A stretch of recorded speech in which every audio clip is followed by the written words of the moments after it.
Chapter 1. Rosings Park, Kent, England, April 1811. While strolling through the park, Miss Elizabeth Bennet unexpectedly crossed paths with Mr. Darcy multiple times. It was almost becoming a habit, and a rather pleasant one at that. However, on that particular day, she was engrossed in reading Jane's latest letter, reflecting on her sister's somber tone. Alas, Jane's melancholy resulted from Mr. Charles Bingley's departure to London from Hertfordshire, which had occurred several months ago. Just as she looked up from the letter, she noticed Colonel Fitzwilliam approaching her. At about 30, the colonel was not handsome, but he was most truly the gentleman in person and address. Elizabeth felt the full irony of the mischance that brought him to a part of the park frequented only by her and his cousin, Mr. Darcy. Indeed, a part of her was secretly hoping to happen upon the latter, for by now, as a consequence of their spending so much time in each other's company of late, he would be a little more forthcoming on the reasons for Bingley's defection. She quickly tucked away the letter and forced a smile. "Colonel Fitzwilliam, I did not know you ever walked in this direction." "I have been making the tour of the park," he replied, "as I generally do every year, and intend to close it with a call at the parsonage. Are you going much further?" "No, I should have turned in a moment." And accordingly, Elizabeth turned, and they walked toward the parsonage together. "Do you certainly leave Kent on Saturday?" "Yes, if Darcy does not put it off again. But I am at his disposal. He arranges the business just as he pleases." Elizabeth smiled knowingly. "And if not able to please himself in this arrangement, he has at least pleasure in the great power of choice. I do not know anyone who seems to enjoy the power of doing what he likes more than Mr. Darcy." "He likes to have his own way very well," replied Colonel Fitzwilliam. "But so we all do. It is only that he has better means of having it than many others because he is rich and many others are poor. I speak feelingly. A younger son, you know, must be inured to self-denial and dependence." She scoffed. "I should think the younger son of an earl can know very little of either. Now, seriously, what have you ever known of self-denial and dependence?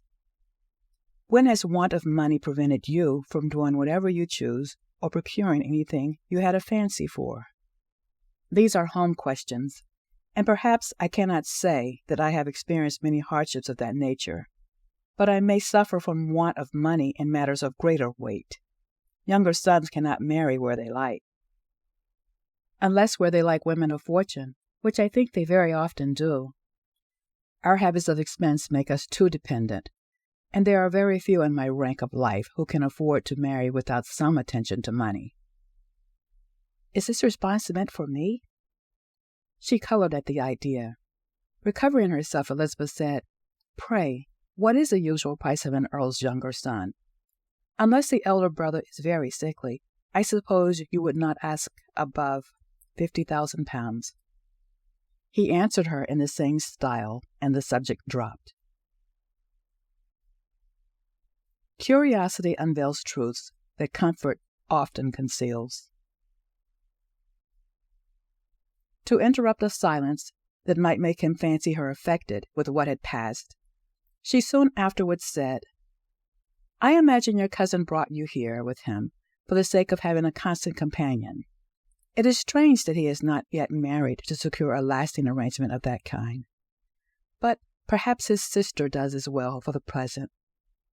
And, as she is under his sole care, he may do what he likes with her." "No," said Colonel Fitzwilliam. "That is an advantage which he must share with me. I am joined with him in the guardianship of Miss Darcy." "Are you indeed? And pray, what sort of guardians do you make? Does your charge give you very much trouble?" "Young ladies of her age are sometimes a little difficult to manage," she said, calling her own younger sisters to mind. "And if she has the true Darcy spirit, she may like to have her own way." As she spoke, she observed him looking at her earnestly and the manner in which he immediately asked her why she supposed Miss Darcy likely to give them any uneasiness convinced her that she had somehow or other got pretty near the truth. She replied directly, "You need not be frightened. I never heard any harm of her. I dare say she is one of the most tractable creatures in the world.